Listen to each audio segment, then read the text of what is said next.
O silêncio no saguão do DPCF é interrompido apenas pelo arrastar das algemas de Robson contra o balcão e o som abafado das portas de segurança. A cena é visceral. O homem que foi o noivo da filha, o homem que ela via em almoços de domingo, agora passa como um réu desonrado. Roberta está parada próxima à recepção. Ela não grita. Ela não chora. Ela apenas observa, com uma rigidez que assusta quem passa por perto. Quando Robson é escoltado pelos agentes da corregedoria, ele inadvertidamente cruza o olhar com a sogra que ele enganou e traiu. O capitão, antes altivo, desvia os olhos instantaneamente, incapaz de sustentar o peso daquele silêncio. O confronto silencioso. Cenália, que acaba de sair da sala de interrogatório após encerrar o registro, nota a presença da professora. Ele sente um nó na garganta.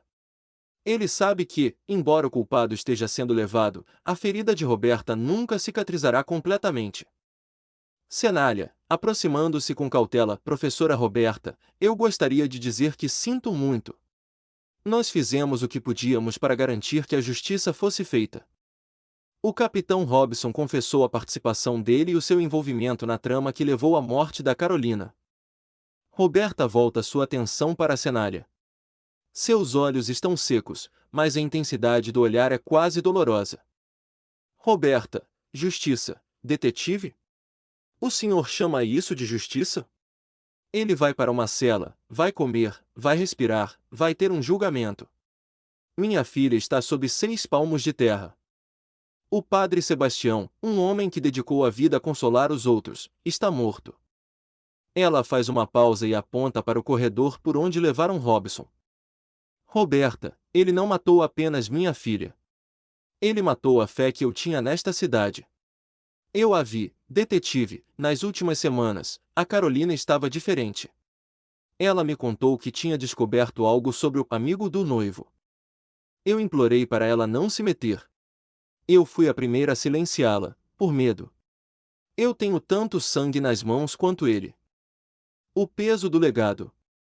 Cenália sente o impacto das palavras dela.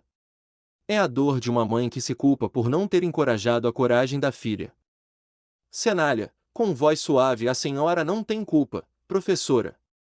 A culpa é de quem escolheu a traição e a violência. Carolina foi uma heroína. Ela tinha verdade, e ela teve a coragem de buscar essa verdade até o fim. O meu trabalho agora é garantir que o sacrifício dela não seja esquecido. Roberta suspira profundamente, pela primeira vez, deixa uma lágrima escapar. Roberta, o senhor tem um olhar de quem não vai parar aqui, não é, Cenália? Eu ouvi o que aquele homem, o Chico Ganso, gritou lá dentro. Se o senhor for atrás do que tem lá em cima, tome cuidado. Eles não são como Robson, que se desfaz em lágrimas na primeira pressão. Eles são outro tipo de monstro. Ela dá as costas e caminha em direção à saída do DPCF, deixando Cenália sozinho no saguão. O detetive olha para a porta de vidro, vendo a tarde cair sobre Brotóvia. A vitória sobre Robson e Ganso é real, mas o alerta de Roberta e de Chico Ganso ecoa como um trovão distante. O detetive Cenália agora se encontra em um momento de introspecção. Os dois parceiros de Rodrigo Nunes, Teles e Almeida, não conseguiram escapar da teia de evidências que a Corregedoria de Monalisa Duarte, aliada à equipe de Cenália, montou após o desmantelamento da estrutura criminosa. Aqui está o destino deles. A captura, com a confissão de Robson e a interceptação das comunicações que Bronson realizou durante a vigilância, a participação de Teles e Almeida foi confirmada não apenas como apoio operacional, mas como cúmplices ativos em todo o esquema dos Malacara.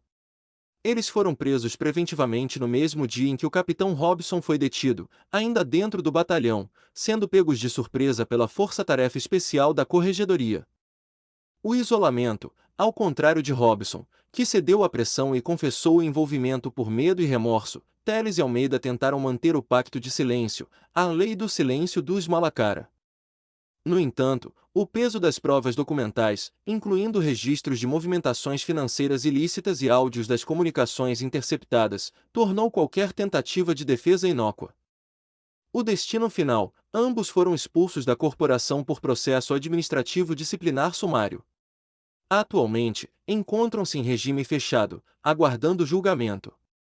O fato de terem operado ativamente para derrubar Cenália após a morte de Nunes tornou a situação deles ainda pior perante a justiça, pois a Corregedoria configurou isso como obstrução de justiça e formação de quadrilha.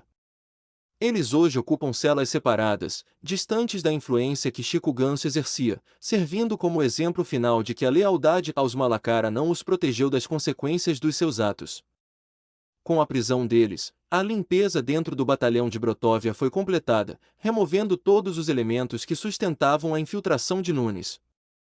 As doutoras Lívia Napolitano e Soninha reuniram-se no pequeno escritório anexo ao DPCF para uma análise final, agora que a poeira baixou e os envolvidos estão sob custódia. O relatório é um diagnóstico não apenas de criminosos, mas da patologia que infectou o tecido social de Brotóvia. Relatório de análise psicocomportamental, caso à rede de Brotóvia. O capitão Robson, a síndrome do poder fragmentado. Análise de Soninha. Robson não nasceu um monstro, ele se tornou um apêndice do crime. Sua psique sofreu um processo de compartimentação severa, de dia, o capitão íntegro, à noite, o facilitador do tráfico. A angústia que ele demonstrou no interrogatório não era apenas medo da prisão, era o colapso da máscara de herói que ele sustentava para manter sua autoimagem. Ele amava Carolina, mas sua dependência da validação e da proteção da estrutura criminosa era, psicologicamente, mais forte do que seu afeto humano. Ele é o exemplo clássico do homem que se vendeu em parcelas tão pequenas que, quando percebeu, já não restava nada da sua moral original. Rodrigo Nunes, o narcisista operacional. Análise de Lívia. Nunes funcionava como um psicopata funcional dentro da corporação. Sua lealdade era puramente transacional.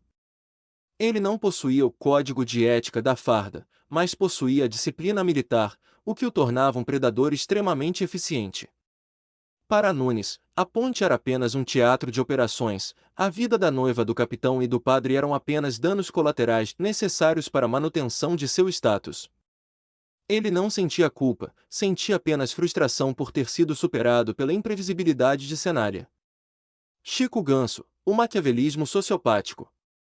Análise de Soninha. Ganso é o nível mais perigoso de criminoso, aquele que acredita ser um agente de ordem. Ele não se vê como um fora da lei, mas como um gestor de um sistema que funciona onde o Estado falha.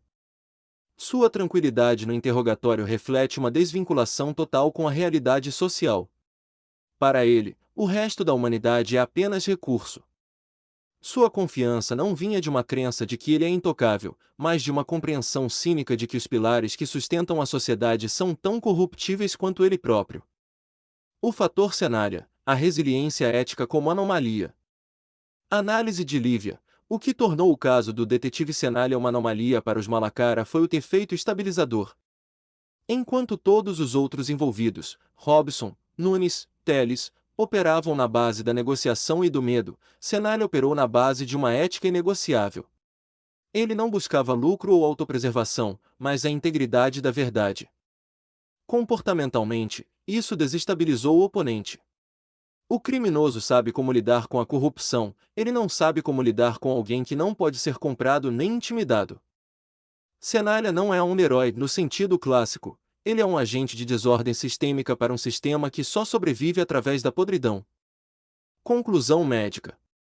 As doutoras finalizam o relatório com um alerta. Brotóvia passou por uma cirurgia de emergência. Removemos o tumor, Robson, Nunes, Ganso, mas o sistema imunológico da cidade, a confiança nas instituições, está severamente debilitado. O sucesso de Cenália foi apenas o primeiro passo. O próximo desafio comportamental não será prender criminosos, mas resistir à tentação coletiva de deixar a cidade voltar ao seu estado de apatia moral. O relatório é selado. A psicanálise do caso está concluída.